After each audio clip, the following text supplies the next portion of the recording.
Today on Blasting Turbo Ports, the Grand Theft Auto 6 trailer has finally reached the world. You can finally not die, or you can die in peace if you want. Either you have hype, or you can now release all of the stress of waiting for it. And of course, we're going to be talking about what we've been playing lately. This, like I said before, is Blasting Turbo Ports. I'm one of your hosts, Brian the Baltimorean. Find me on Instagram, of course, find me right here on Screen Blast, joined alongside the man with the dancing hands. Jazz Hands. Jazz Hands Canine Biscuits. Is that the full name? Jazz Hands Canine Biscuits? You never read the full name, you idiot? Yeah, it's like a pimp named Slickback. Yes. Yeah. That was my other name before I changed it. Crazy. Fucking Warner Brothers sued me.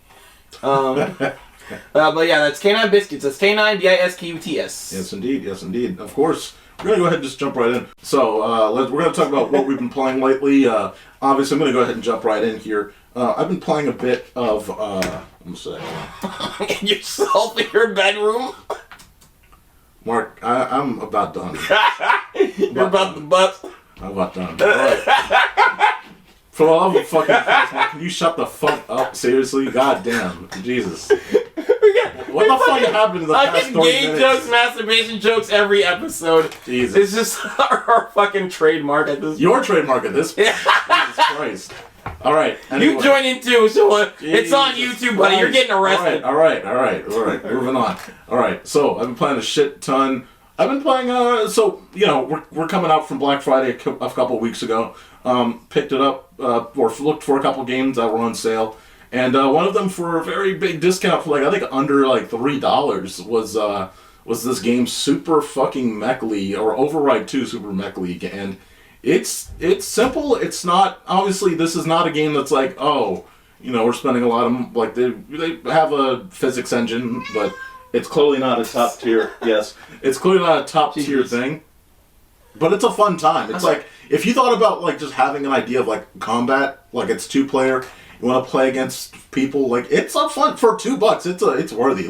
I wouldn't pay full price for it, but it's pretty worthy. So this is your gameplay? No, this is not my gameplay. I was to say what the fuck is he doing? He's doing a terrible job of representing what this game is. Because when you still footage, you get people who's playing it weird. Yeah, but yeah, man, it's a fun time. I think She agrees. She likes the game too. She's trying to chip in. I've had a very good time with it. So I did too. Yeah. That's what she's saying. Yeah. God damn, she's loud. Let her out. Yeah, I was about to. Well, no, it's great background. Mark. All right, fine. Fuck it. Yeah. All right, but yeah.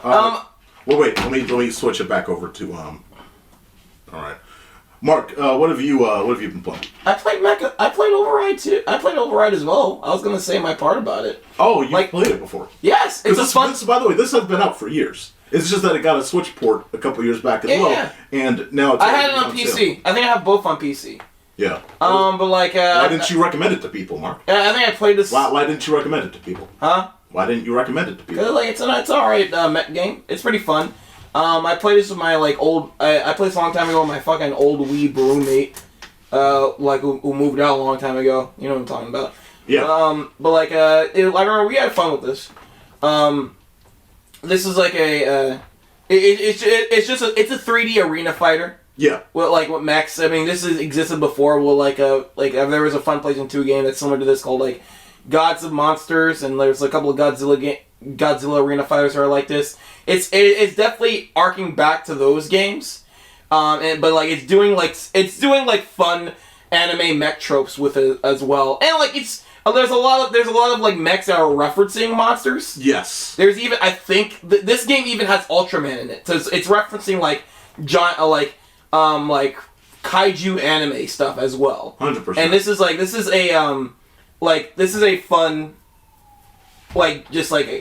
one of those games. This is a fun arena fighter, and the controls feel great. I love the specials. Yep. It's just a fun one of those. Seaside Dream, giant enemy crab. Why am I not Wait, is that a mustache?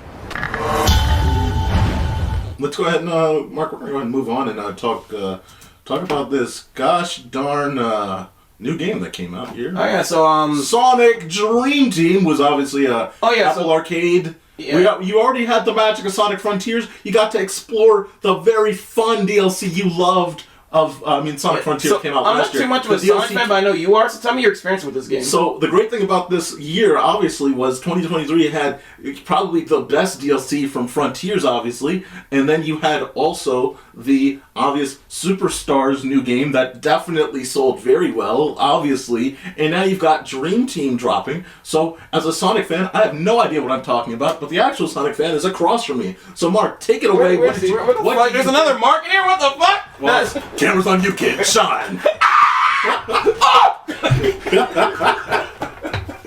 But no, I remember seeing the trailer for this game. I'm like, this game looks good. Damn, I can't wait to play this. Apple Arcade exclusive. I look at my phone, Android. I look around me, Android products. I don't have a goddamn Apple device anywhere in sight. I'm like, what the fuck? All right, I probably missed something. It's getting released on PC and other shit too. Like, no, Apple only. And like, dude, you look in the comments on Twitter and shit for under this trailer. There's just like a lot of people crying like, the fuck? I don't own Apple. I don't own Apple. I don't own Apple. There's a bunch of people that just don't, Sonic fans that don't own Apple shit. And I'm one of them. And I was fucking upset. I was like, fuck! Come on, man! I want an Apple thing! And then, like, more stuff came about, and, like, it does look good, man. It does look good, and I'm fucking, like, I'm gonna have to, I looked on eBay, I fucking caved in. I'm like, how much is a fucking Apple TV? I'm gonna have to get one of them shits. I'm gonna get one of them bitches, $100. Fuck you. Fuck, I'll buy it. I'll fucking buy it, but fuck you. Fuck you for doing this to me. I fucking hate you, Apple. And I fucking got my Apple TV, and I fucking waited patiently for December 5th, and I finally got to play it. A good son. And I still, even though I have one, I still feel pissed I had to get one, and I still see comments of like, you know, under this trailer, it's like everyone's crying, but I don't have an Apple device. How am I gonna play this? What the fuck? And I'm just like, I feel your pain. I've been there. But I do. Yeah. I did it. You know, I have friends in my circle. Like I have a friend who's in Sonic. Like, they don't have an Apple thing. And like, yeah, it sucks. But like, I got one. I had to get it. Like, I'm sorry, but it's good. The cheapest Apple TVs on eBay have to be pretty cheap by now. It's for 100, right? Yeah, about 100. 100? I'm surprised. If you want the 4K, if the Apple TV not 4K, I'm saying like the just generic Apple TV. 3rd gen and before cannot play Apple Arcade shit. What? They disconnected support for those? Did they have them before? I don't know if that's exists. Crazy. Dude. Probably, wow. But like, weird. if you have like a 3rd gen Apple TV or earlier, just not wow. Yes, that's some arrogance. Or it could be like anything before 3rd gen or something like that. But weird, like, I know there's certain Apple TVs earlier Apple TVs that just can't play Apple Arcade shit. That's unfortunate. That's crazy. I mean, which probably makes sense. Probably the specs are just in there. Well, I'm curious how far back Apple. But like my Apple TV is a Apple TV 4K 3rd gen. Wait, I thought you said 3rd gen isn't supported. This is a different gen. It's called 4K, and it's a 3rd gen. It's a 3rd gen of the 4K because that's how Apple names their fucking shit. Oh, that's weird. So the 3rd gen has been out technically since 2012, but then the 4K version came out in 2017. That makes sense. And this is 4K is a different from 3rd gen. And why did they just keep it 3rd gen? I was never into this Apple shit before Sonic forced me. No, I don't know what this shit is. What I'm confused about is like, I know. Usually Apple uses numbers all the time. We're on iPhone I don't remember, iPhone 28 or something at this point. Like, why didn't they just call it like TV4? Like, they could have called it this one. The one that you have clearly should be called Apple TV 4 instead of just 4K, and then they could have called the next ones 5 or 6. This is why I don't buy Apple shit. I don't know this bullshit. Also, I'm impressed that the 4K one held for so long because it cost $179 back in 2017. The fact it's still 100, it's 100 now is crazy. Yeah. Wow. But like, after I got it, I forked over more money and like, fuck it, take my fucking money for Apple Arcade. I don't give a fuck. And I gotta say, Apple Arcade is it's good, pretty good. Fucking it's like on the level of like early Game Pass where it has some like good ass selections, man. Yeah. It has some good ass shit. There's some like newer shit that's on there, like the fucking Someday Amigo thing. The only thing is, most of those games don't have Rumble support, and like, I'm not touching the Someday Amigo on Apple TV because I gotta have that Rumble for my maracas. Of course. So like, I'm gonna get the fucking Switch version of Someday Amigo, or if I ever get the Oculus, I'll just get that version too because I gotta have that Rumble. I gotta have that maraca feel when I'm shaking it to the rhythm, or else it just doesn't feel the same. Yeah. That's why I love my fucking Dreamcast peripherals because they're actual maracas. Because there's no Rumble in them, but it's like there's actual maracas that have like shake thing and they're like. Someday Amigo is so fucking fun. Nice. I love it. I need to get that Switch version. But fucking October fucking took my wallet, and then Wario came out later. God fucking damn it. And then Apple TV, and I had to buy an Apple TV too. Fucking the fall season took my money, just like last year. There was like, I think there was a fuck ton of games coming out for the fall last year. Fall season, my like gamer wallets get fucked every fall season. Yeah, because of course it's like the holiday season's right around the corner. They know that they can sort of aim at gamers, and yeah, that's what happens. Just you and me, Ugly. Let's go. So tell me about Dream Team, though. You told me about the Apple TV. Tell me about Dream Team. Oh yeah. First of all, I try to remind myself, say Sonic Dream Team and not Sonic Dreams Collection. Sonic is a Sonic Dreams Collection is a infamous like PC fan game right. that like makes fun of a lot of fetishy Sonic shit. Oh my god. like you can create your own OC and have it inflated. I think you're inside the womb of like Rouge the Bat. What? You're on a date with Sonic and you take his shoes off and his eye turns into like a fucking Cyclops. It's fucking dumb shit. It's just a fucking, it's like a fucking mind fuck of a fan game. It just makes fun of fetish shit. Just like, don't play it. Watch like a Let's Play of it. Like the Game Grumps have a fun Let's Play of it. A couple people have like good Let's Play of it. It's so fucking dumb, and it's fun to watch people play it. I think the core thing is they just not only didn't care that it was called Dream Collection, but they clearly also wanted to just say, all right, we're just gonna try and take the Dream name here and just make sure that when you're searching up Dream, the first thing that comes up now is this. Fuck whatever that was. And I think they didn't even care either. Sega acknowledges the fan community. Yeah. They know people are making fan games. They're fine with it. Yeah. Now tell me about. Let's get into it. What do you think of Sonic Dream Team though? The game is fucking really good. Ooh. This is the funnest Sonic experience I had this year, which is saying like not saying that much because Sonic Frontiers DLC was fucking frustrating and made me angry. Sonic Superstars, I like the stages, but like the bosses ruin the pacing. I don't like the boss fights in that game. I mean, not all of them are bad, but like, it's just like a lot of them just kind of ruin the pacing, and it's kind of ruin, like, I don't want to play the stages because I have to do a boss fight, and I just don't like their boss fights. They're not hard or anything. It's just like ruins the pacing. I just don't. They're not fun. I'm feeling it. I have no fun. Right. Like you said, it just stalls it. Yeah. Yeah. So like, so Sonic Dream Team is like the last Sonic game to come out this year, and like. This is a blast. This is like, and it's short too, which is expected for a Sonic game, and also it's an Apple Arcade game. These games are usually short, because like when I first heard it was an Apple Arcade exclusive, and my expectations was okay, so this is like made with mobile devices in mind, and again, I know for someone who hasn't played Apple Arcade stuff, I sometimes look up games on there, and I see them and like these are short experiences, and it's what I expected, and I was fine with that. I kind of, as an adult with like not too much free time, I like when my experiences are a bit on the short side. And then like get if I really liked it, give me some replay value or like DLC later down the line or some shit. Right. For 100-hour games, you can keep that shit away from me. I can't do that.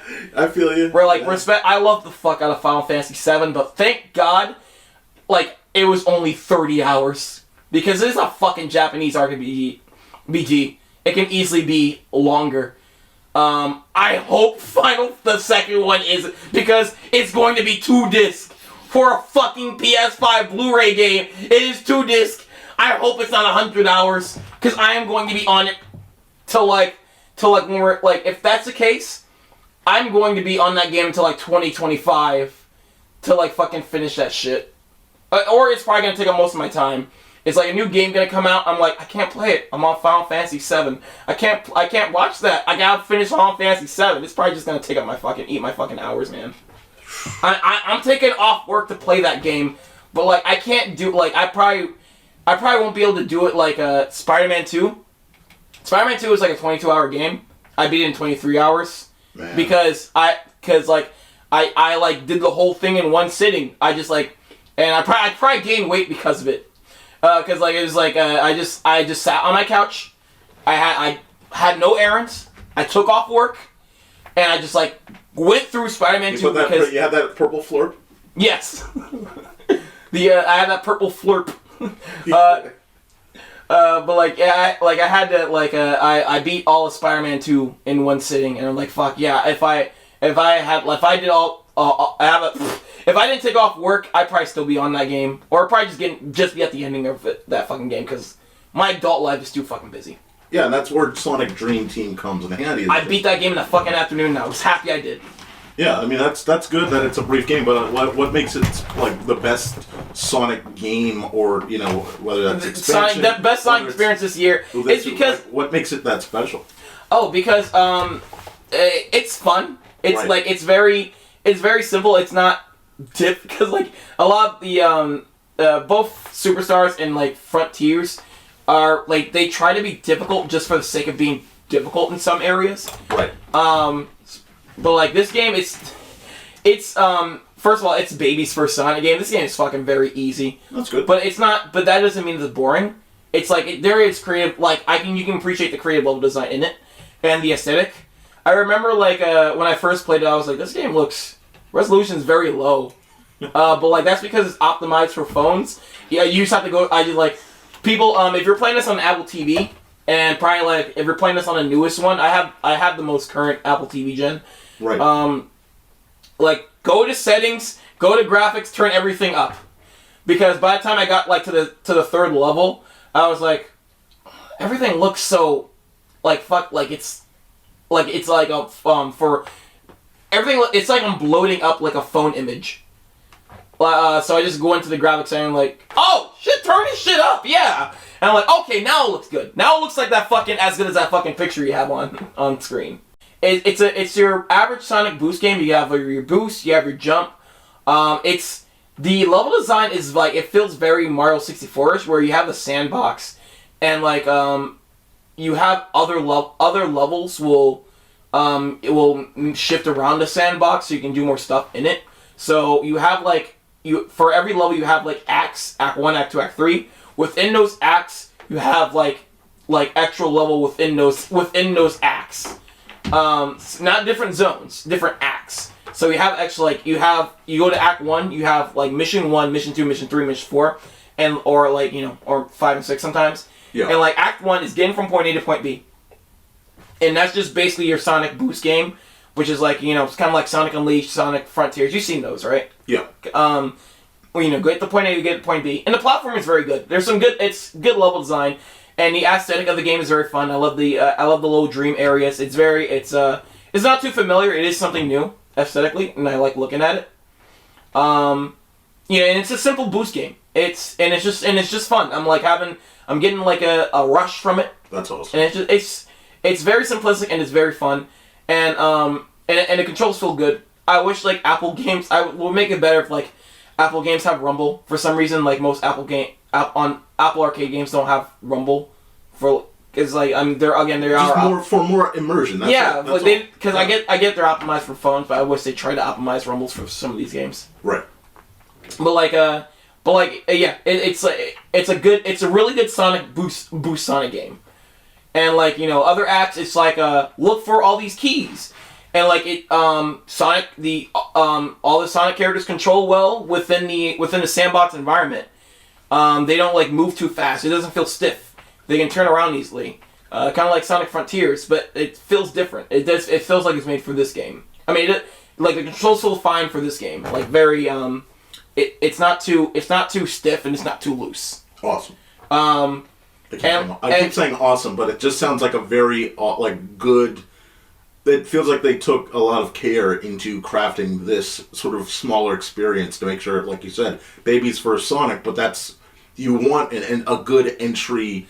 Yeah, I think you can play Sonic fans. Because you have a fucking Apple device. It'll probably work on your shits. So I think if this is a good entry level for people who just don't play Sonic, because it's very easy. Nice. And it does get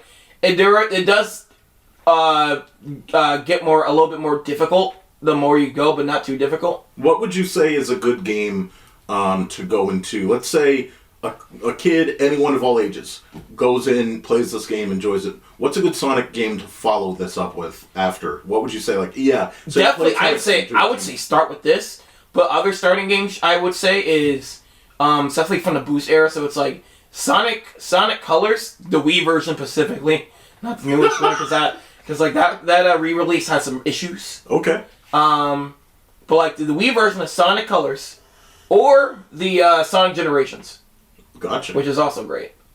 Yeah, and that's on all platforms, right? Yeah. Yeah. Other than that, everything is take it or leave. It might be there's gonna be some hit and missers. But that's good. Even Sonic Frontiers, as much as I like the base game, I wouldn't say it's entry level.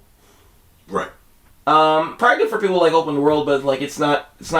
I wouldn't say it's not the world. It's not the first place you would put a newcomer. I enjoyed Sonic Unleash, but there's the Werehog stuff that's not very Sonic. It's just God of War, and then those boosts. You mean new God of War? But or do you mean old God of War? PS2 God of War. But because also this is before fucking PS4 God of War. Of course, no, I know, but if you know. I don't know if you know. You're a fucking idiot. You don't know Sonic. But that's the podcast. About time. But those boost levels in Sonic Unleashed do get fucking difficult later on. Yeah. They will fucking drop your ass in the bottomless pit. as soon as the first level. Yeah, Sonic Colors, Sonic Generations. Sonic Dream Team, good starting points. But now, if you ask me what's the ultimate starting point, Sonic Dream Team. Oh, good. Very, very good starting point. And also, it has, you can select different characters. So, there's 3 gameplay types. There's the flight characters, there's the glide characters that can climb up walls, and then there's the speed characters, which is Sonic. Speed characters are just Sonic and Amy. Flight characters, Cream the Rabbit. Bad name in hindsight. Did you say Cream? Cream the... You want me to what the rabbit? But, Tails and Cream. And for the glide and climb characters, Knuckles and Rouge the Bat. So you got 6 characters, and after you unlock all of them, the Dream Team names come from why it's called Dream Team is because you can swap between them on the fly, depending on the level. Okay. But you can you're looking for sometimes you're looking for orbs of crystals. You get to you're playing as Sonic. Yeah. And you get to a wall climbing section. Sonic can't climb walls, so you swap out to Knuckles. Yeah. Climb walls. Fuck, I wish Sonic Frontiers had that. God damn. That should have been the DLC for Sonic Frontiers. That's such a good idea. I hope they take what they fucking aspects from this game and just put into Sonic Frontiers. By the way, this is I don't know who from Sonic from the front if anyone from the Frontiers team or Superstars team was on this game because this was from Sega Hardlight Studios and not from the main Sonic team or from main Sega. Because Hardlight Studios, they're were they more of a support studio? They they're the mobile division of Sega. Okay. So they just make all the Sega shit. So they made Sonic Dash, they made Sonic Runners. These are all mobile games I'm mentioning. So, Sonic Runners, Sonic Dash, I think Sonic Jump. They made other Sega mobile games. They're the mobile division. I mean, also now they recently purchased fucking Angry Birds people, Rovio? Rovio? Yeah. So I don't know if they're gonna start, if they already started working with them or some shit. They're probably having them making some other mobile stuff. Cool. But like, I remember when I first saw this game, I was like, this is from Sega Hardlight? This is from the fucking Sonic, the Endless Runner people? Because like, that's the other thing. Those other Sonic games that were on mobile are just endless runners. Exactly. They're fine. They're good. Yeah, they're fine distractions. Right. But I was like, I didn't think of making a full 3D Sonic game. Right. Like, what is this? Like, maybe this is like some kind of like endless runner. Maybe I can't control. Maybe just Sonic moves on its own and I just press the jump button every once in a while. No. Full 3D Sonic game, fully original, fully its own story, fully canon. I'm like, Jesus, fuck, they went on out. And like this game is fun from beginning to end. I love the boss fights. The stages are fun. This is not the best Sonic game ever. It's not amazing, but it's a good time. And I say, like, if you have an Apple TV, are you missing out? Yeah, a little bit. This is it. This is just a fun experience. Well, I mean, and the thing about Apple TV is like they have a good variety. Oh, Apple Arcade is great. When it comes to like juggernauts, like they're not. I mean, they've got in-house like sort of indie stuff, but they don't have like juggernauts really. So like this is a valuable IP get for the price. Apple TVs charge a monthly, which is like what, $7? Yeah, I think that's great. Is it multiplayer? No. There are daily challenges though after you beat it, so there's replay value. Like a mobile game, daily challenges and all that shit. There's replay value. I'm probably gonna go back to play some levels in this game, but like this is a fun experience. I do hope more people get to play this. Like, so I do hope it does get like a wider release on like fucking PC or Android devices. But like, from what I heard, Apple helped fund this to get people on Apple Arcade, and it's fucking working. Good job. Like, fucking me, not an Apple shill, I'm not an Apple guy. I had to fucking get this shit. Yeah. Just to get my Sonic fix for the year. Because fucking Frontiers and Superstars didn't do it. And then, this did it. And this is a fun experience. This is like I'm glad I played this. It's insane to think that this is the best thing that you think came from Sonic Team, or not Sonic Team, but from the Sonic IP all year. Yeah. Like, that's incredible, because that's the last thing you would think. You'd think this would be a forgotten spin-off that is generally irrelevant to Sonic fans overall, and it's just a desperate attempt for Apple. But in fact, it is an enjoyable experience that, while it's only single player, is still worth the time, and it's good. Oh yeah, I hope going forward, like Sega, because like this game also has potential. Like I wish, cause I feel like with more budget, and like if it had more budget and if it was like probably for more platforms, yeah, it can do more with this fucking game engine or with this type of game.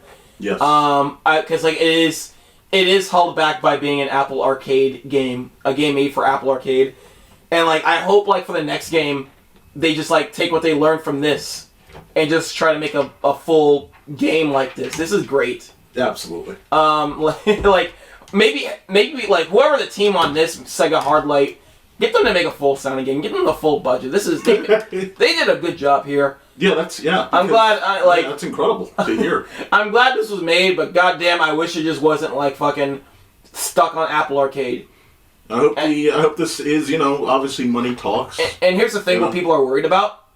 I hope this I hope this stays out, or I hope this gets ported to other platforms and shit. Because the thing about Apple Arcade is like sometimes games come and go, and sometimes games do get that are exclusive to Apple Arcade that are even funded by Apple. Sometimes they do get ported to other platforms. Sometimes they don't. There was this Choo Choo Rocket game I never had a chance to play that was exclusive to Apple Arcade. And then for a reason people still don't know of, it was delisted in 2019. and it's just gone. Wiped off from the face of the earth. No one can play it. So I hope... I mean, Sonic is too famous for that, so I don't think it couldn't happen for this game, but, like, I hope it doesn't. I mean, for fuck I know, Apple Arcade can, like, take the... Like, and have the same fate with Google Stadia, and then, like, games like this can be gone forever. Because this is a good-ass Sonic game. I just hope it just, like... It gets a life outside of Apple Arcade. Yeah, that's definitely something that I sorry, Lucius wanted a massage. That's definitely something that I hope for the long term for this game, and I hope, again, as you talk about over and over, the ideals of what seem to be the IP of Sonic is that, you know, 2 steps forward, 1 step back.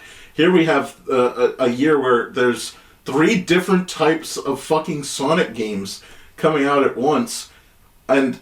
Again, it's like what wins here? What becomes the dominant, and what becomes the primary next game at this point? You know, or at least I mean the DLC obviously is what 1 out of 3. One is DLC that is legacy from previous, another is a different type of gameplay style, and another one is a different type of gameplay style. So, I know this game also came as a surprise. This was like announced like. Rather quickly. Recently, I think just last month. Yeah. And I just remember my reaction and everyone's reaction to the trailer, like, oh, okay, Apple only. Huh? What? All right. So that's all I gotta say. This game is great. If you have an Apple device already, what are you doing? Play it. If you don't, try to find something. Try to find one for cheap. Yeah. I'm pretty sure you can save for $100. Just get one. But I'm also hearing that like people are finding methods to like emulate Apple devices on their PC to play this. Yeah. Or on other devices to play. It's like if you can make it work, then do that. Do it. What I'm saying is you should really, if you can find a way, just play this game. I think it's good. If you really like Sonic, I think you'll like this game. Yeah. That's about it. Give it a try. That's good. That's worthy. You know. And again, all we hope for is obviously positive out of the gaming realm, especially for an IP like Sonic. Obviously, this will probably get a lot of boost when the next movie comes out, Sonic 3, obviously next year. So, yes, you know, hopefully it's still around by then. But like you said, the one fear is always the fact that these things could just vanish out of fucking thin air. So, you know, it seems like this is going to be a success. Apple definitely seems to want to hold on to it. You would think that they would want to hold on to it, especially after the investment they put in. So here's hoping that it's around and that, you know, after further success with hopefully the movie bringing more by next year and the hype rolling next year, hopefully this will, you know, impact positively into the future. And I'm trying to collect to all of our local like friends that like Sonic. I'm just asking them like, hey, do you want to play Sonic Dream Team? Like, yeah, but I don't have an Apple device. Like, borrow mine, please. You need to play this. Like a friend of the show, Martin. I'm like, do you want to borrow the Apple TV? And he doesn't answer the question. He just says like, oh yeah, I can't make it to the podcast recording. Looking at the camera right now if you're listening to the audio version. Yeah. But like, it's like, do you want to borrow the Apple TV? Didn't answer. Right. I'm just gonna shove it in his face next time I see him in person. Like, fucking play this game, you idiot.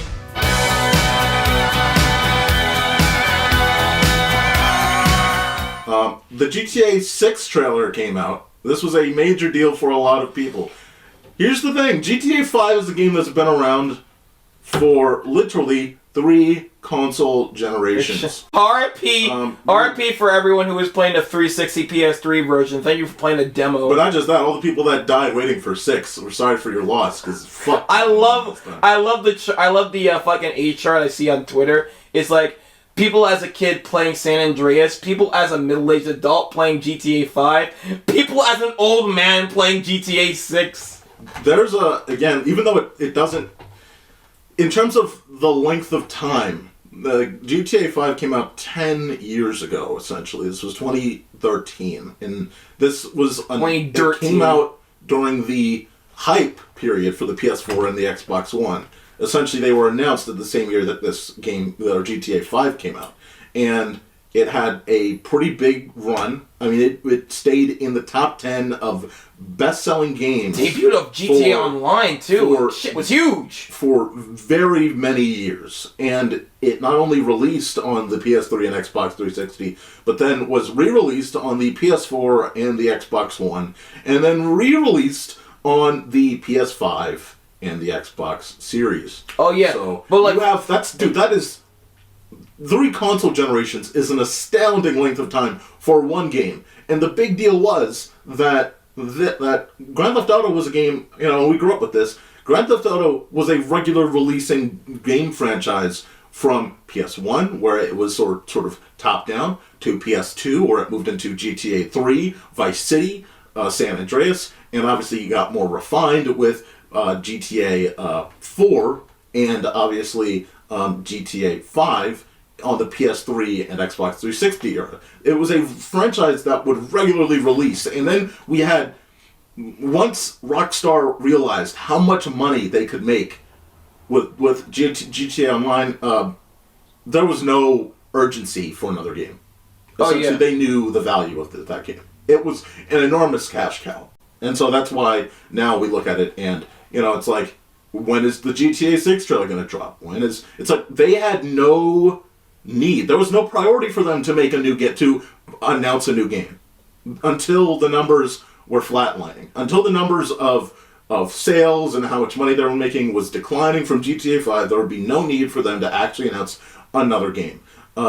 It was obviously people were outraged when GTA 5 was announced for the PS5 instead of a new GTA 6. In fact, this trailer should have been the trailer that we should have seen alongside the reveal of the PS5 anyway. I mean, I love that this is out here now. That's great. As someone that grew up with GTA, loves open world games, played hundreds of hours in different GTA games. Not too big on GTA, but I had my fun with GTA Online when one of my friends online friends were trying to play it. I got the PC version, and my PC's not powerful enough to run it. Yeah. But luckily it has good optimization, so it's like all I have to do is turn the all settings all the way down. Still looks fine enough, just like very low resolution and graphics, but I can still play it just fine. And it's a fun time even for someone who doesn't play these type of games. Like GTA Online with friends, just very fun. Yeah, I mean the things that I don't want to downplay GTA 5, because it was an event and it has continued to be an event. Not only was it this vast open world, not only was it this major and living open world, but there were so many things that people ended up doing with this game.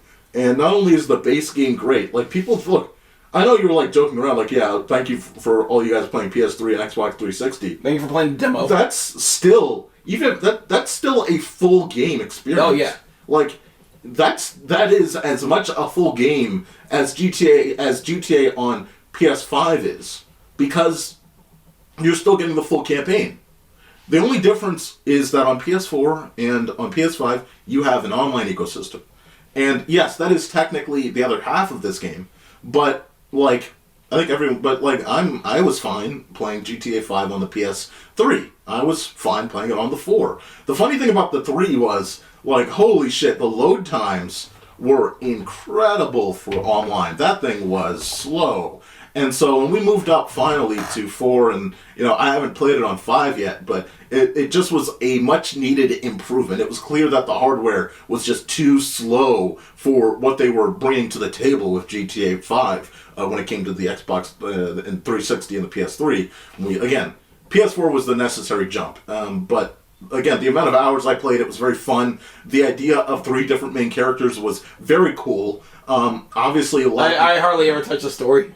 So a lot of people have brought up, of course, that GTA 5 did downscale a couple of good physics engine pieces that GTA 4 had, especially in the realism of how cars react to things, how impacts react to things, how the NPCs, the players, the NPCs around you would react.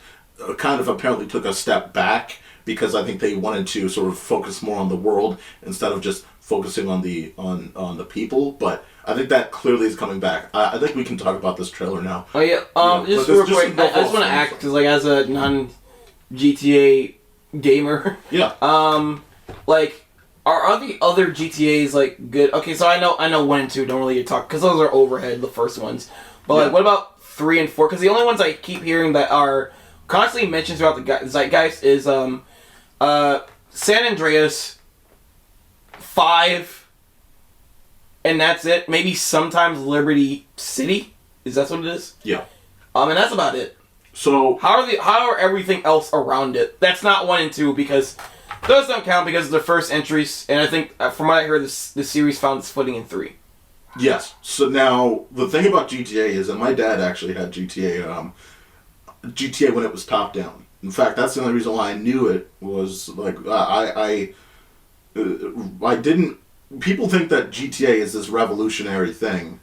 It was not. In fact, back on the PS1, there were a ton of games that were doing open world sort of driving and playing in a city like better. Like for instance, you had the Driver series, which was doing a lot more, I would say, in the PS1 era than Grand Theft Auto. Grand Theft Auto, like you said, was a top-down thing until 3. And when it was on PS1, it was like, all right, you're just playing top-down, and that's fine. And there was some fun with that, but there was limitations, of course. And when you're playing Driver, and my dad loved Driver, and I love playing Driver, again, I tell this story all the time. The reason why I like using blinkers, like, in real life, is because as a kid, the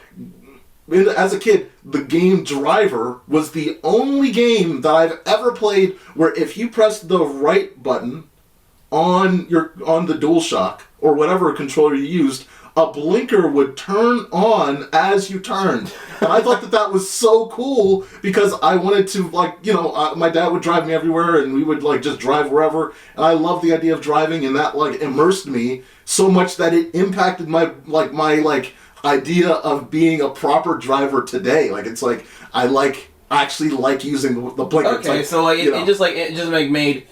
That was... what I'm trying to say is Driver was immersive for a system that had limitations. And Grand Theft Auto at the time did not break that mold yet. It didn't break the mold, but it made it cool. Because that reminds me, Among Us.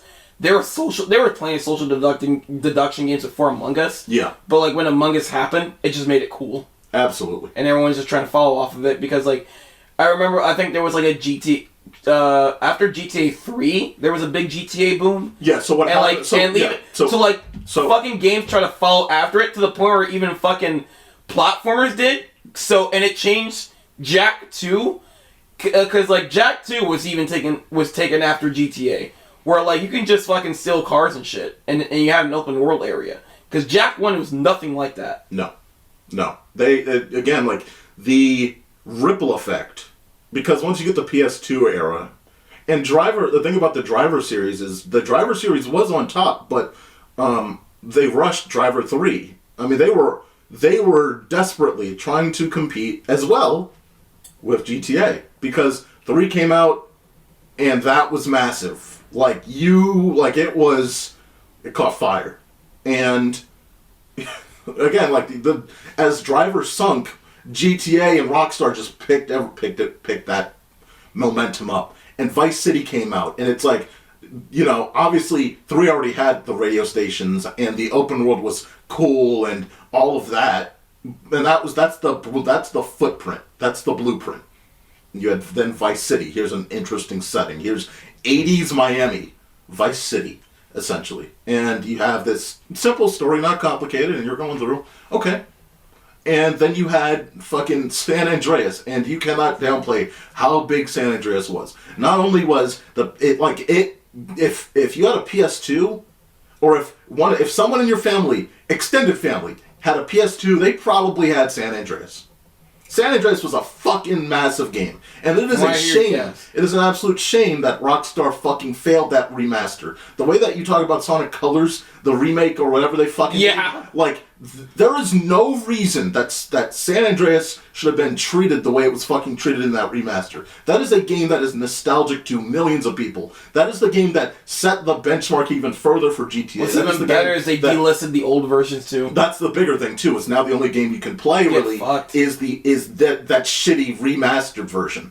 And so it is, and the game, and I think there's less songs on it and all that shit. It's a terrible. They couldn't get the rights because they couldn't get the rights. Same thing that bothers me about the Crazy Taxi re-releases. No Offspring. Yeah. How the fuck am I supposed to play Crazy Taxi without listening to All I Want by Offspring? So weird, dude. I can't do that. That's so game's unplayable now. Yeah, that's there's so many critical. People might think that's one song. It's but that tethered. These soundtracks are tethered to the moment you played it, like the value of the game itself, the immersion of that game to you, like the value of it, like a lot of that is. All I want by Offspring is the identity of Crazy Taxi. Yeah, it's a weird. Just don't take it away. And the thing is, like, again, there was so much that San Andreas extended on. What runtime are we on? Over an hour and 30. Where are we right now? 53, because my Sonic Dreams talk went on for 37 minutes. That's cool. No, that's all good. I thought that was like an hour. I'm gonna be honest with you. So, but it's like, dude, the thing about I almost forgot. Again, you're in the PS2 era, so cheat codes are a thing. So not only was it fun as fuck to play the regular game, but then you got a couple cheat codes, and you have cars that can fly, and you have a bunch of you can turn people into aggressive, you can turn all the drivers aggressive, you can have unlimited weapons, you can beat the fuck out of people, you can put yourself on max fucking police level, 5-star, I think, or 3, whatever the fuck the stars are, you can fucking do it was so fun. And that's the thing is, Grand Theft Auto 5 has so much fun now, but it reminds me so much of the fun that all of us had back in the day when we had Grand Theft Auto San Andreas and you were just in that open world. You were doing whatever the fuck you wanted. Everyone says the joke, all you had to do was catch the train, CJ. Yeah, that's a fucking meme now, man. But like, you know, it's not just the story, it's the adventure in that playground. They did a really, really good job of making San Andreas this all-encompassing game, this great open world, this fun open world, and you didn't need any other game to play. You could just spend like forever playing San Andreas, and I did. And it's one of those games that stands the test of time for value, and people hold on to that. And again, that's that statement game that 5 really modeled a lot off of. And so when you move to 4, now here's the thing, I didn't play a lot of 4, and 4 came out at a time where I didn't have a PS3, and I didn't have a PS3. It was out on Xbox. It was out on PS3, of course, at that point. But that's another big jump, and a lot of people are nostalgic about Grand Theft Auto 4. It does a lot with... The thing about 4 was, it was just a great jump graphically, but it was also a great jump in, like I said before, the physics engine. So, every single game felt like it was evolving somehow. There's always this jump. Is San Andreas like Liberty? They're not numbered. Are they like spin-offs of 3 or some shit?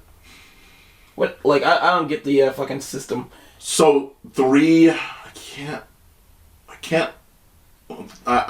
Andreas and Vice City, I don't think is related at all to San Andreas, because San Andreas takes place in, like, a completely... Like, I don't get the naming conventions, like, why aren't these numbered?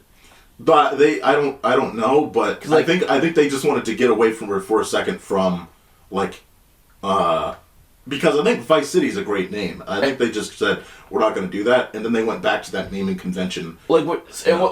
Does 4 make it... There's very little connection, I think, to 3 in 5. Like, you don't need to play 3, you don't need to play 2. You definitely don't need to play 2 or 1. No one needs to play... No one ever talks about 1 or 2. 1. And that's the thing, is like, these number connections... Or Chinatown Wars, which seems like it looks like a throwback.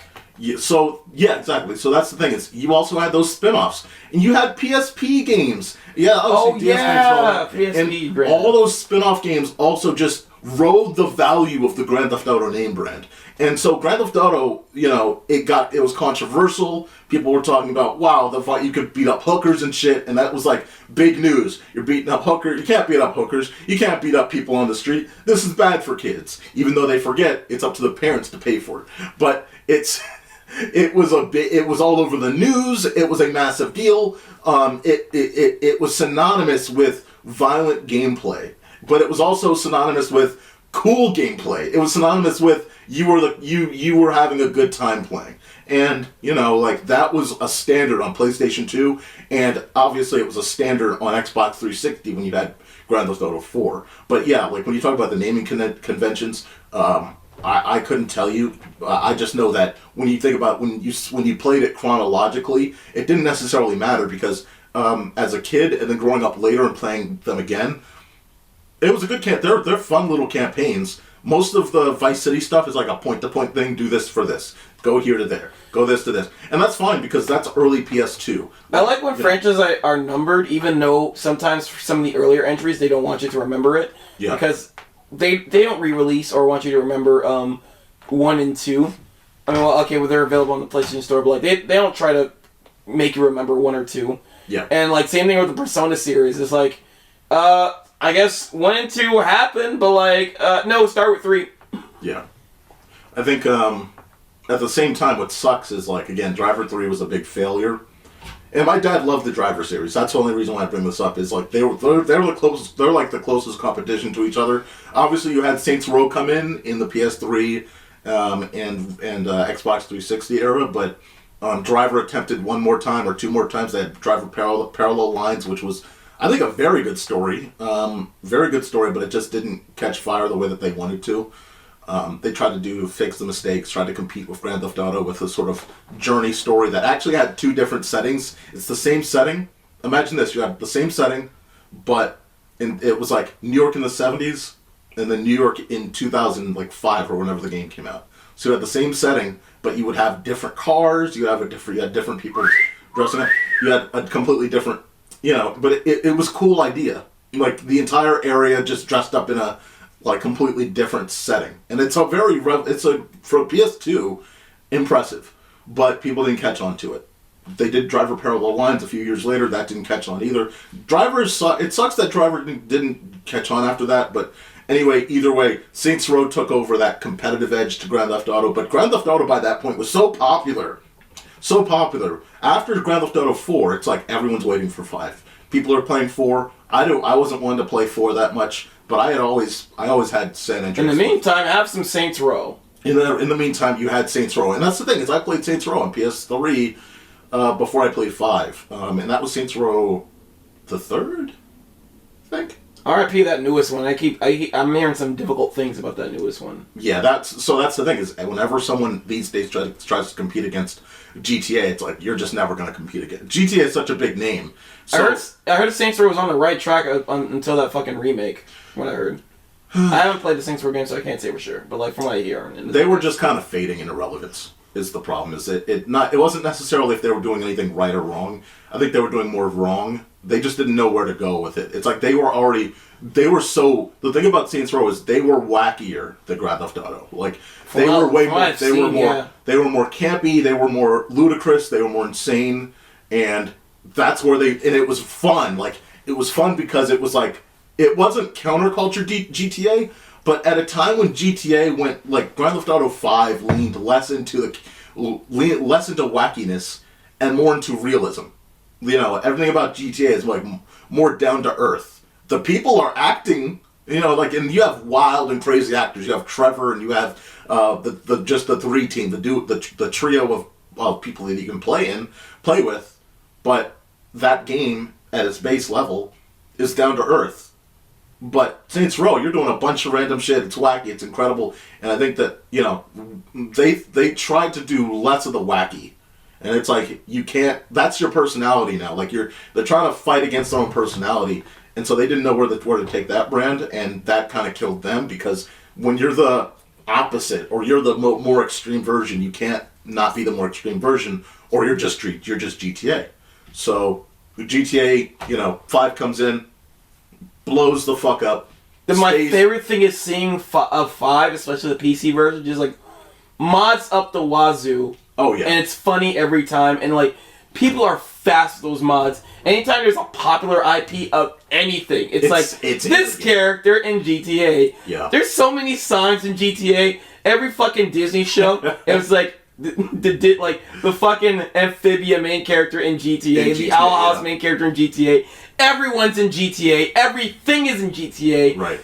So many things are made out of GTA. I remember when fucking Mario Odyssey, the trailer came out. Yeah. And you saw Mario in fucking New York. That was hilarious. People just like fucking made Mario mods and just showcased like, hey, look, it's Mario Odyssey. I remember the really popular one where he's like just running like it's clearly GTA. They're just walking around. They start fighting or whatever. No, when the fucking Odyssey trailer was popular, yeah, somebody took the trailer itself and just like re-edited to like, and it's like when Mario goes into New York.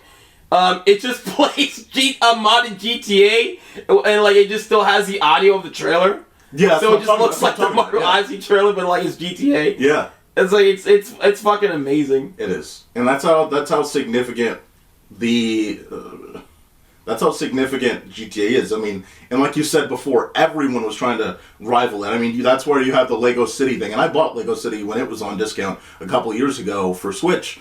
And it doesn't come close. But I get that they were trying to. But like, that's what's funny. Simpsons didn't run, goddamn. Everyone tried at least. Like, maybe we can. And it's South Park wanted to do one at one point. Yeah, and it's like, maybe we can. It's like, no one's stopping this. So when 6 is obviously around the corner, and for years, everyone thinks, okay, maybe around PS Pro, because again, for years it had been a GTA game every at least 4 years, if not less, 4 to 5 years or less. Here's the thing. That's the timeline. Here's the thing. Like, I remember Rockstar was famous for their in the 2000s era. Rockstar had a famous catalog. But like an now, incredibly famous catalog. Yeah, but like now it's like I know I know big game studios. Like I hear them, they sometimes release a game yearly. Some release a game every 3 years. Rockstar nowadays, one game per generation. It's pristine. It's very high budget, but like that's what they just do. Now it's just like one game per generation. Yeah, now they know that. Like all they are was what, GTA and Red Dead, and like that's the end of their modern catalog. They now know that games as a service is. I mean, that's what rode GTA. That's why they fucking rode and dry humped that thing until it was out of coins. Like, the Red Dead Online didn't. They thought that Red Dead maybe would have the same relevance, but the thing is, GTA was just still so popular. That they actually had to make a sequel. What? Oh, to Red Dead. No. I'm saying like they thought Red Dead 2's online would be so valuable that would support them, but GTA Online was still so popular that it took away from the success of Red Dead 2's online.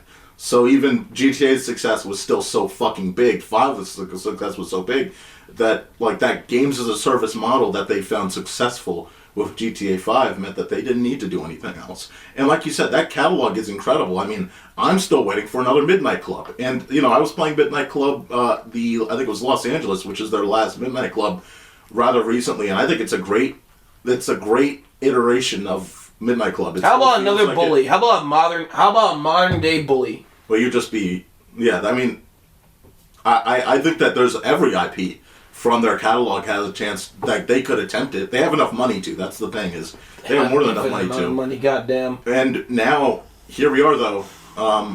Let's finally. 2K got a fucking bargain. I'm pretty sure Disney wish they had them now. Yeah, and I mean, and you can see though, like every studio is trying to go after that same sort of model. That's why EA makes everything a games as a service model. Why do you think every other game is now game as a service model? Because it's like, not only do they see the Fortnite sort of length of time that was popular, but you also had GTA, which is tail-ended and stretched itself into a decade of relevance. We're getting everyone to Fortnite now. Wait, like, at this point, like, put fucking... CJ couldn't make it into Smash Brothers. Get CJ in Fortnite at this point. Yeah. Right? We're getting... Dude, everyone's in Fortnite. We might as well get CJ in Fortnite. Yeah, again... The only thing Fortnite can never get is Nintendo characters because they're too protective of that. No. They're never gonna have them shooting anything that they don't... No.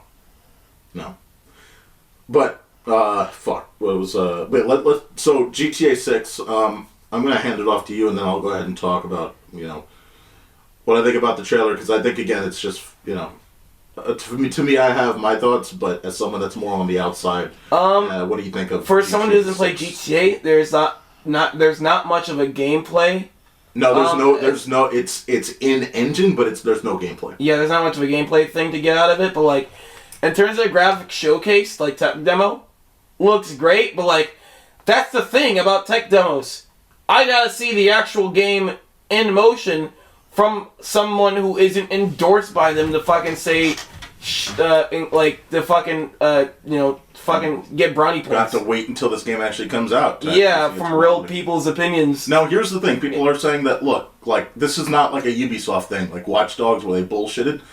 Like, Rockstar, when they make a trailer, they're usually their engines are usually like, when they show it, It's usually pretty accurate to what we get. I believe it, and I believe they have a good track record. But that's just it. Trust is tough. Because here's the thing, like even with the person that has the best track record, it's just the thing that other companies do. I still have to have trust issues with even like the best person. It's like, imagine if like I let people borrow money from me and like they just like fucking rob me every time. And then, like, the most trustworthy person that has a track record of, like, giving back and more, he asks me for money. It's like, I still have to give you the same procedures I do everyone else. Mm-hmm. It's like, who knows? You can be the same way, too. Maybe I can be your first. Maybe this is, like, a first Rockstar is bullshitting. Because, like, it's just, like, it's not a real gameplay showcase just yet. No. It's just a trailer. And it's like, because, like, if I'm going to play this, I'm going to play this on PS5, and I don't know how long this has to go, because this is like set for 2025, but it can get delayed at any point because there's no real release window. No. So it's like they can schedule this at 2025 and then stretch it to.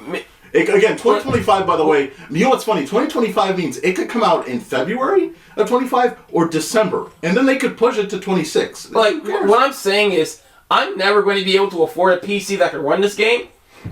And I don't know if this is going to be, like, PS5 base available. Because, like, for all I know, Sony can make a PS5 Pro. No, so, Mark, here's my theory. This is what my theory is, not only has Sony and Xbox been in communication with 2K to really get an understanding of when this game is coming out. Obviously, they all speak in discussion just because it's a game that's going to be on their platform. So obviously, they would be in communication with each other. That's not a conspiracy at all.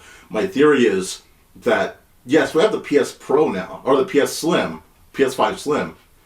You know, and you damn well know, that Sony is cooking up a Pro model that will be out the same year and probably $100 more, and so it's going to come out right before or right around GTA 6, just so that, hey, how can we capitalize on this? Well, here's what GTA 6 is going to look like on PS5 Pro, and then they're going to fucking show that. Because like that trailer looks good. It's like take a look at our graphics. We perfected ass jiggling. They're showcasing that a lot, and like so. Like, my fear is, like, because, like, fucking graphics, like, games, like, you hear all the time, games are not all about the graphics, but, like, truth is, graphics still are a good selling point. Yes. Whether if the game... Well, especially, dude, it's more than ever on Grand Theft Auto. Yeah. Like, it's not, this isn't, like, fucking, what? Like, I'm trying to think of a game where it doesn't matter. Like, this is the pinnacle of where it matters.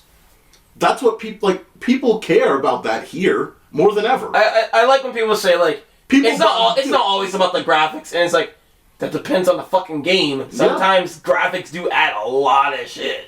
Absolutely. Yeah, like, so, here's my fear. It's like... Dude, you know what some of the highest... I do want to play... Mark, you know what some of the highest viewed videos are, not outside of the roleplay on GTA 5, is when people mod GTA, and they have realistic cars, and they have everything looking like it's real life. People love that shit. They want the game to look as close to real life as possible. That's the dream for a lot of people. They want that immersion to be as one-to-one as it can be. Like, this is the game, because it is almost real-life simulation. But you can do whatever you want. That's always the dream of GTA, is you can get away with what you couldn't in real life. You can rob someone and have fun with it. You can steal a car and have fun with it. It's almost a simulator in its own way. Yeah, it's a violent simulator, but it's whatever. Violent simulator. It's a do what you want. 2025. Yeah, it's a do what you want, and that's fine. That's what people I think should have. But that's why graphics matter here more than ever, because they want the immersion. Yeah, so again, here's my fear. It's like this game is going like we have this trailer. And I'm like, I do want to play this game for the graphics alone, but like, I'm afraid by the time the game comes out, like, this trailer was for the PS5 Pro or PlayStation 6. Yeah. You get this version, and it's just like a low-res, like fucking discount looking graphics version. I'm like, Yeah, this is not what I wanted.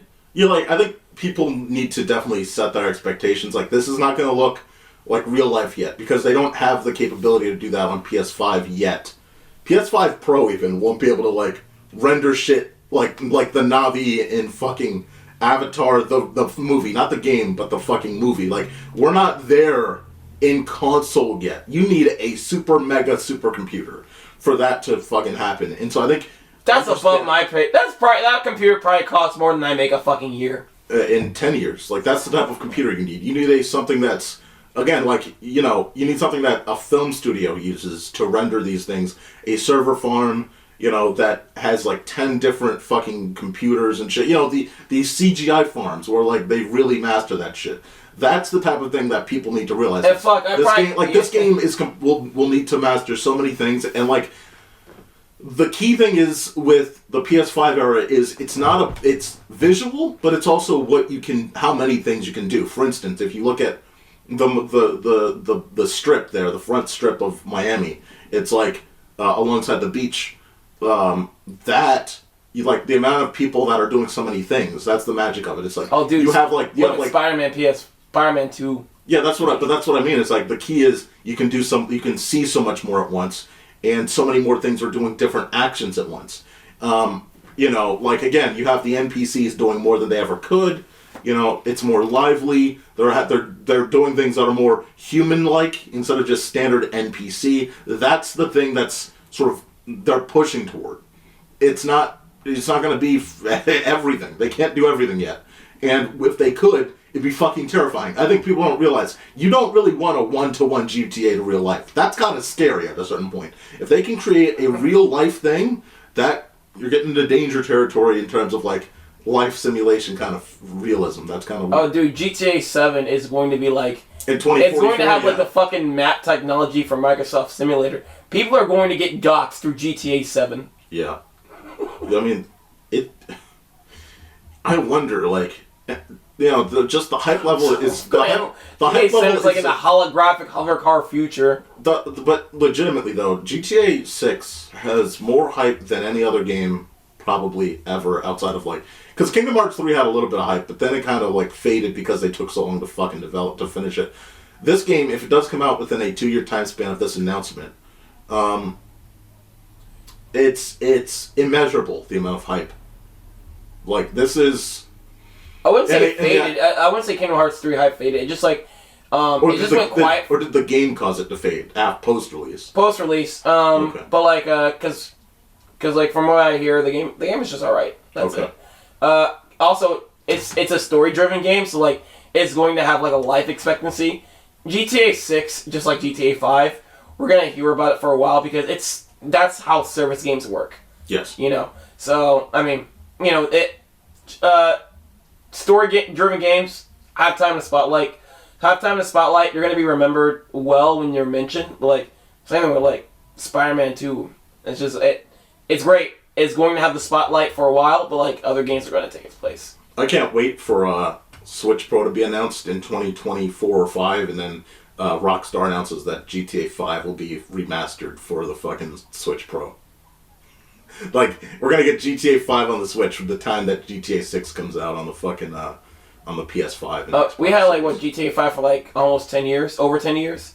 Just about, well, over 10 years now. Okay, it came so out get ready It came out in summer 2013. Everyone's excited for GTA 6, but, like, get ready. By year 13, everyone's gonna be like, where's GTA 7? Just to let you know, the amount of time, so... If this actually comes out in 2025, that means that hypothetically the same amount of time would obviously be between GTA 5 and GTA 6. If you were to do that for the next game, it would obviously be 2035. That's astounding. I'm saying 2040. I think they're going to go... It also depends on how long this gets... Because, again, the hype is so high, and, again, you have all these rumors. You have... Rockstar Games CEO, or Take-Two, CEO, saying, like, gamers deserve to pay a premium for this. Like, they want to charge $100. They want to charge this much. I know and people are going to buy, some people are going to buy it. But you're not going to get the people that are like, well, you're not going to get the people where parents buy their kids this game, bought their kids Grand Theft Auto in high school, right? Some middle school. Like, and you could do that back in the day when it was like at a certain price. If this game's $100, you are definitely cutting to a certain number of people that can do this. Oh, well, here's the thing. Games are actually like over $100 and like they're, but like it's a hidden, it's hidden in a way because like yeah, the add-ons and the DLC. Yeah, because fighting games do that a lot too, because it's like for the full version you can get, for the DLC and shit, you can get $80. For everything else, you can get $100. Yeah. That's the actual price of the game. That's the actual price of the game. That's the full game right there. Cause like they could just fucking give you that shit, but they're choosing not to. Yeah, exactly. Because they want to charge you more. Right. Even fucking Nick All-Stars did that shit. I paid $80 for that. I paid $70 for fucking Sonic Superstars because that's how much they actually want to charge me.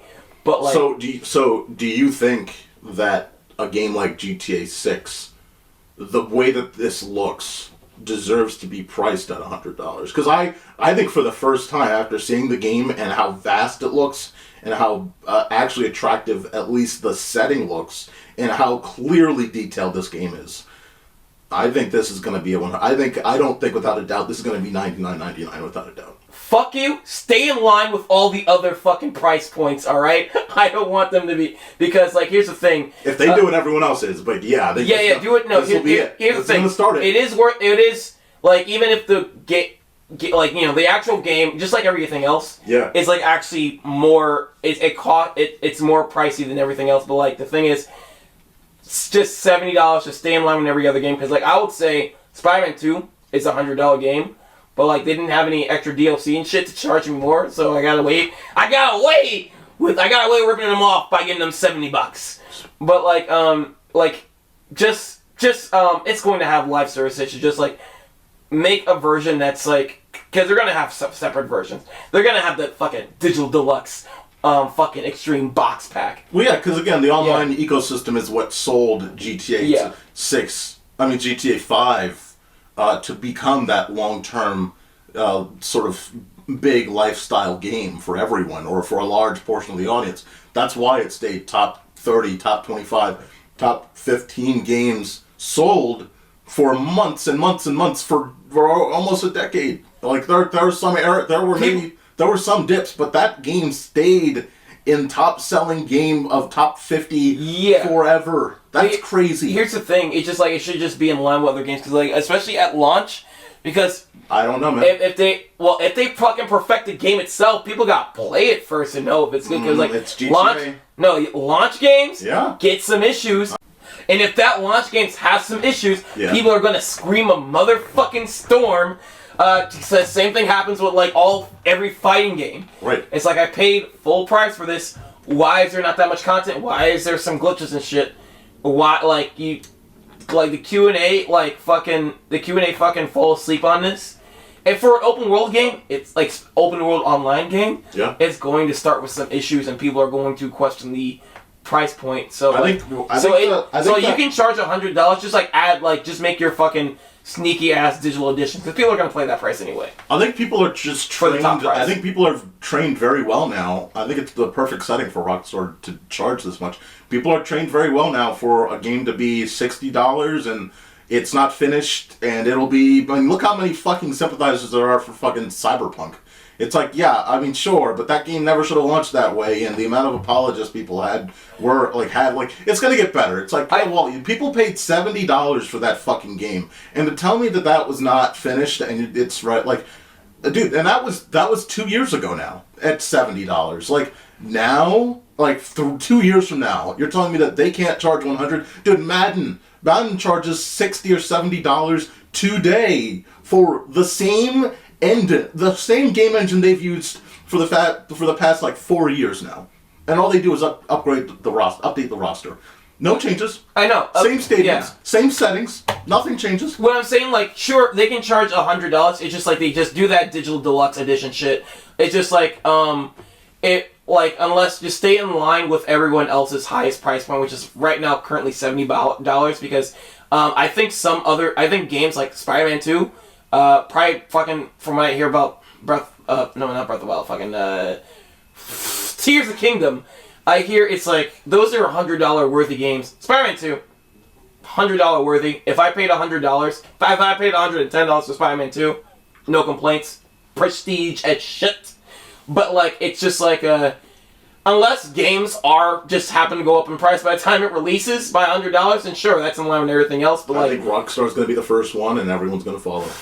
I think GTA 5 is going to be the one, and then Sony, who is obviously doing. Then that's just inflation in general. Well, there's some inflation, but a little bit of it is just the arrogance.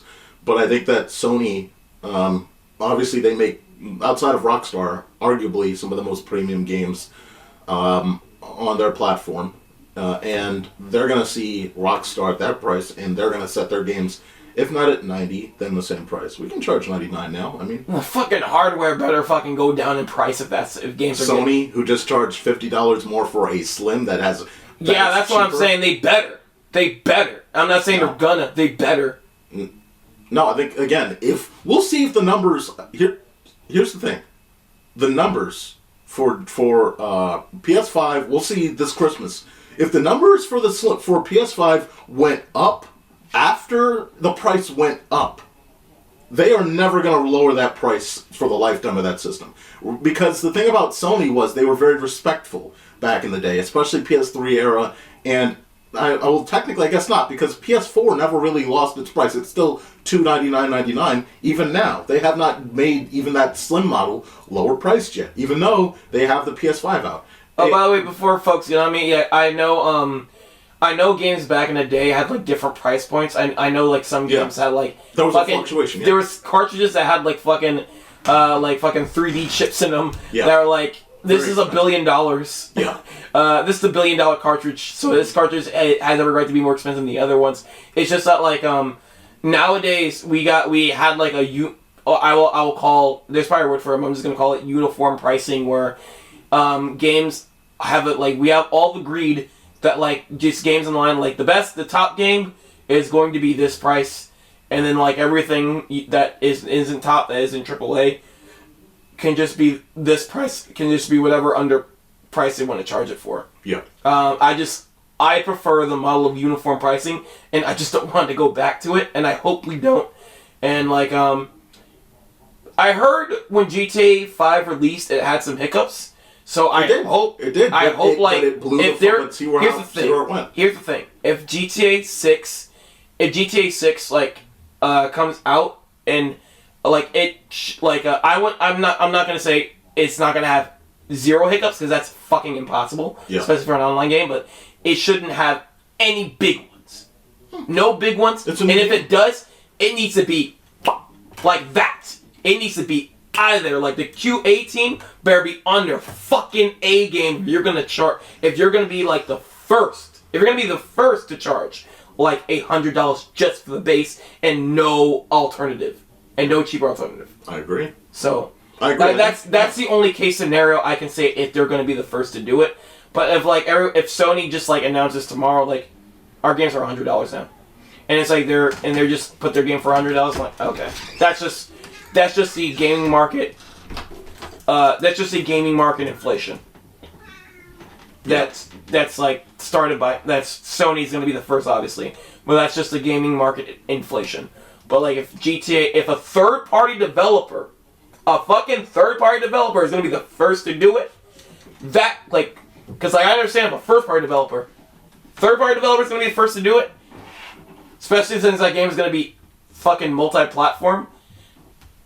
Like, that's also a difficult one. That's also a difficult ask.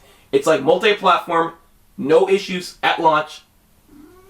QA team, A game. Well, the like thing is, that game. Okay, it's like because like I can only imagine that game is like finished for like a whole year and it's just unreleased because a whole year is just devoted to final touches and things. Yes. No, not even final touches. A whole year is just devoted to QA. A whole year is just the QA. Yeah, as in like quality test, just play testing, just like making sure the game, just like beta testing the entire game. Yeah. A year of QA. That's all I can see. No, I agree. I mean, that's the type of thing that all games should have. But a game like this, if it does get to that price, I do agree, should have that level of care and consideration put into it. I do think that, again, I don't want them to go the route of CD Projekt Red's Cyberpunk. That was a game that had a lot of hype behind it, and they played it carelessly. I think Rockstar has the ability to play it carelessly as well. I think they have the leeway to. They would lose trust, but I think there's enough people that are behind Grand Theft Auto that they don't care all of that much. But I think, I think they care enough that they won't put this game in that situation. I mean, you also have, for instance, over at I Love City Skylines, for instance, but the sequel is having significant quality problems, even though they said it was ready to go. Like, all over the industry, of course, that has been a problem, and it continues to be a problem. I don't know if they're going to do that. I hope they do, but that is to be determined. And, again, if this is the new pricing structure, I wouldn't be surprised. Again, the way that things keep leading, we crossed at 70, PlayStation keeps getting pricier. And by the way, I was just thinking about this. If games start getting the precedent of $100, you know Microsoft is just crying in their fucking sleep because they said day one Game Pass. You know they are crying in their fucking sleep because that deal is getting more and more irrelevant. Then Game Pass is going up. Well, the gaming market is going to be inflated. That's it. No, I know, but you know that they will be depressed because of the amount of money that they potentially lost here. I doubt it because because they're spending they said they're spending upwards of $1 billion on Game Pass. I know. Oh, well, okay. Well, they're already crying over it, but also their other solution is because if this happens, the gaming market, it just like the housing market right now, the gaming market is just going to be inflated. So Nintendo games, first party Nintendo. I don't think Nintendo's going to go up, but I think that try to follow the rest of the gaming market. No, yeah. I don't. I think Nintendo knows they'll stick at 70, and they know that that's going to be the number that they will stick at. The same way that how much was were 3DS games? 40. Right. So and that was at a time when games were 60. So I think that they will obviously. They said we're not going to go higher than we're not going to do 70 again, but I think 70 is going to be the new normal, especially when this next Switch comes in. I think games after that will be 70, but I think that PlayStation games, Xbox games, when they're physical, when they're new and you're not paying Game Pass, $100, $99.99. Kind of like Tears of the Kingdom. I think it's they're going to be like that way after a while, but after it starts to become uniform and everyone's doing it. It was Nintendo's gonna be this new Zelda, this is the $100 one. Alright, this is the one we value at $100. And we're not doing it because everyone else is doing it, we just think we deserve that much money. Just like they did that with Tears of the Kingdom.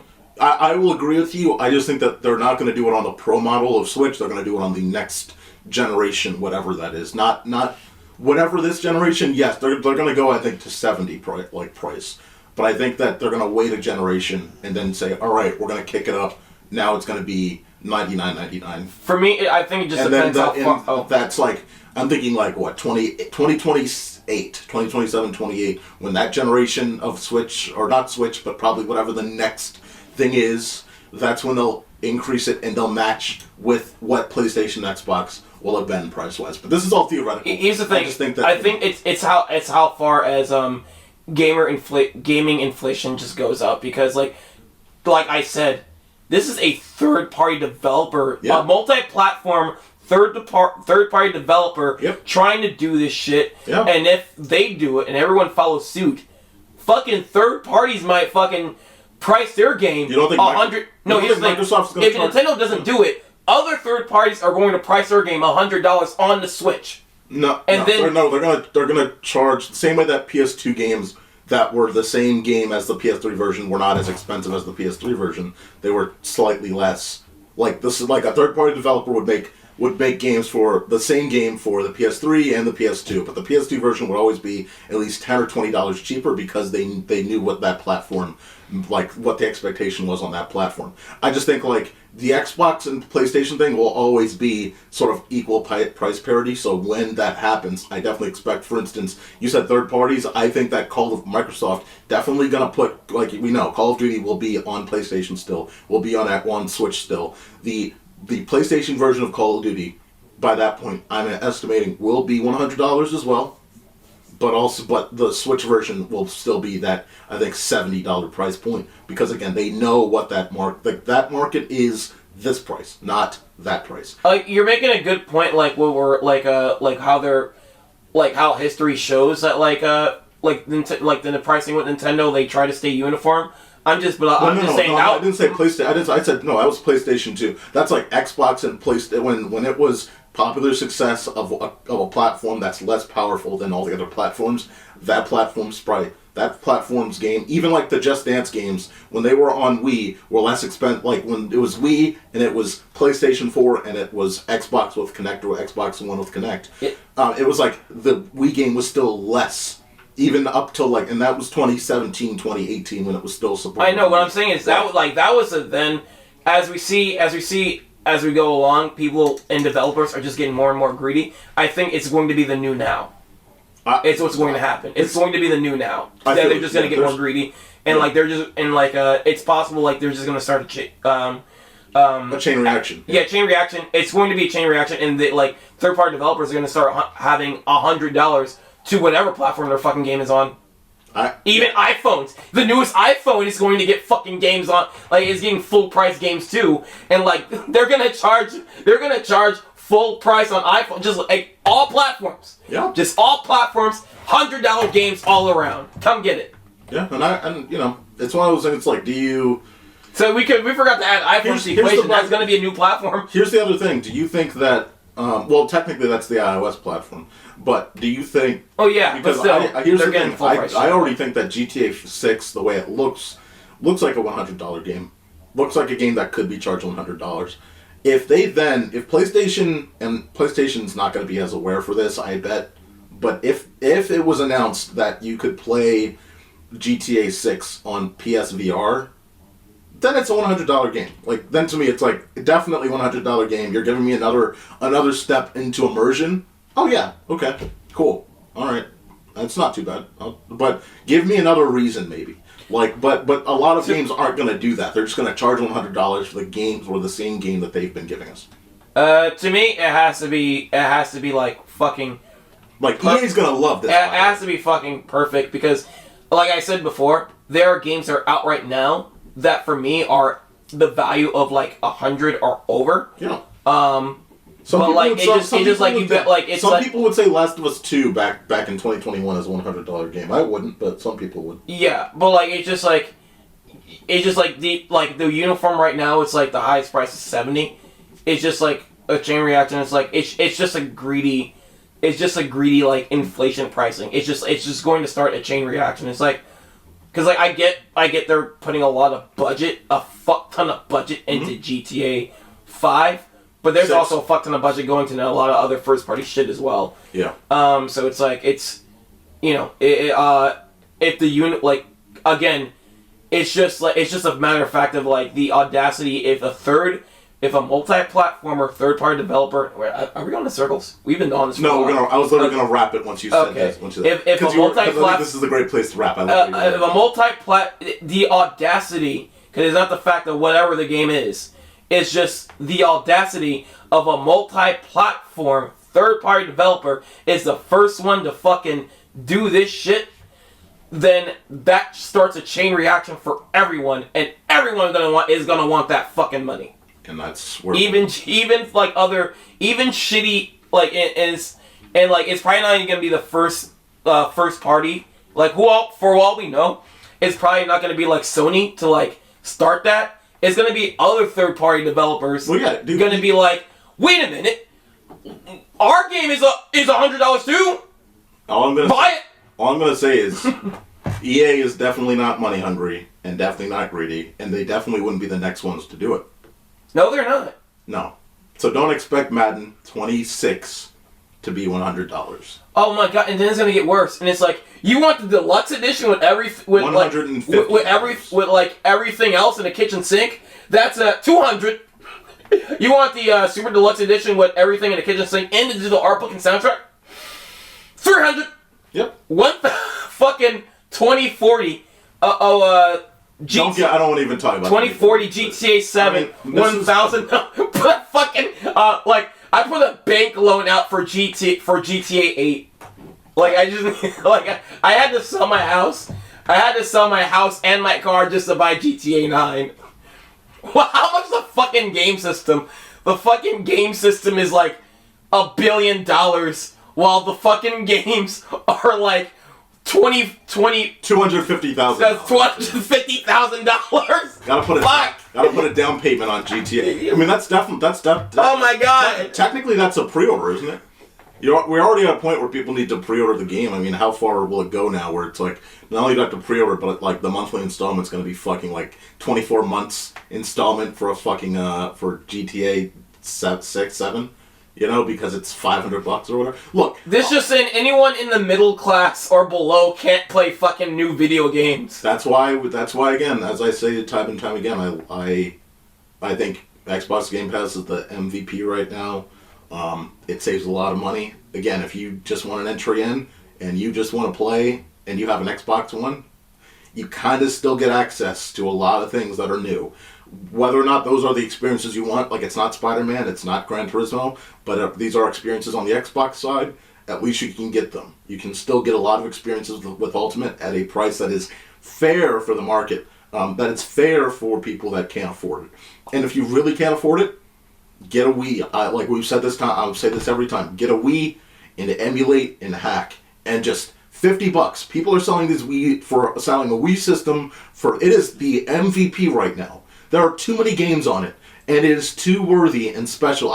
If you told me 15 years ago that I would say the fucking Wii is the MVP right now, I would not believe it. But here's the thing, like ever since the pandemic, gaming. Go ahead. But just there's too many different ways you can play on a nunchuck. You can play with nunchuck. You can play the Wiimote and the nunchuck. You can play with just the Wiimote. You can play with the class controller. You can play with the game. There's so many ways to play with it. There's so many games to play on it. There's so many different ways to emulate it. It's too multifaceted to ignore. It's the value. It's great. Look at this Wiimote. Look at this beautiful little Wiimote right here. Up the fucking. Look at this beautiful little Wiimote right here. Get a Wii. Get a Wii. It's worthy. Your family's gonna love it. Just get an HDMI adapter. Here's the thing. As gaming inflation is going up, so is the fucking retro game market. Is the reason that I had to stop. Technically, like you said, Mark, Wii is not retro yet, so we're not there yet. But soon it will get expensive. Like you said, it's like what I'm saying is soon it will be retro. It will be. So what I'm saying is. The old gaming market is getting more expensive ever since the fucking pandemic, which is the reason I had to stop collecting. I can't get fucking authentic games for my console anymore because they're all stupidly. I don't know. Retardedly expensive. You said the word. Ooh, but they're stupidly expensive. Yeah. So now I'm just hacking my systems and getting fucking flashcards just so I can play these games authentically by the very least. Yeah. Instead of on an emulation. Yep. And it's like who knows? Maybe the Wii in the future is gonna become like $500 just to get the system because everybody wants it. And the only thing that's like inexpensive is the shit nobody wants. Again, once people realize the deal people still don't realize the deal the Wii is. Again, 2 years, like Once a year, they do. like I know, a year ago, 2 years ago, I bought again a Wii, 2 nunchucks, and 4 games from someone on Craigslist for $50. I found a very dirty Wii, like in terms of like over it, and that was a stupid sentence. I know. After you unzip your pants. Now. Anyway, I found a gross-looking Wii under your in your pants. Let me finish so we can end this thing at fucking Goodwill, and like that they were selling it for like $10. They're like, yeah, it looks. We don't know if it works or not, but it's $10. It's like they don't know yet. People don't know yet. Like this is gold right now, dude. Over like almost like a decade and a half ago, I got a fucking Sega Saturn. By the way, you remember how much fucking Wiimotes cost? Fucking 10 years ago. Oh yeah, that was gross. Now they are nothing. Dude, you can get 2 Wii Motion Plus remotes on Amazon for $14. Yeah. I got a fucking working Sega Saturn for $6 from a Goodwill a decade and a half ago. They are not gonna make the same mistake they did now. No. You are not gonna sign a Sega Saturn. And why is that? Because this little device right here. Thanks, buddy. We really appreciate you. Make it easy for everyone to see the price going around the globe for how much those things are. Dude, like, in certain malls, the systems are more expensive. I can get a DS Lite easily. DS Original? Fuck you! Somehow the 2DS is like over $100 now. It's like, but I can get a new 3DS for at least under 150. You're talking about the at the time of this recording. You're talking about the new DS, like the new DS. The new in parentheses 3DS. Yeah. XL for under 150 at the time of this recording. But like the new 2DS or a fucking. No, I'm talking about just the original 2DS. You know, the one, the doorstopper everyone made fun of. How much is that one? It's like, you can still find it. It's like, well, how are they more expensive than, they're still going at around 100? It's like... That's probably the perfect device to play Kid Icarus Uprising on. Jesus Christ. Again, A+ triggers. I think, again, for DS, 2DS to me is the best system just because it has the best triggers.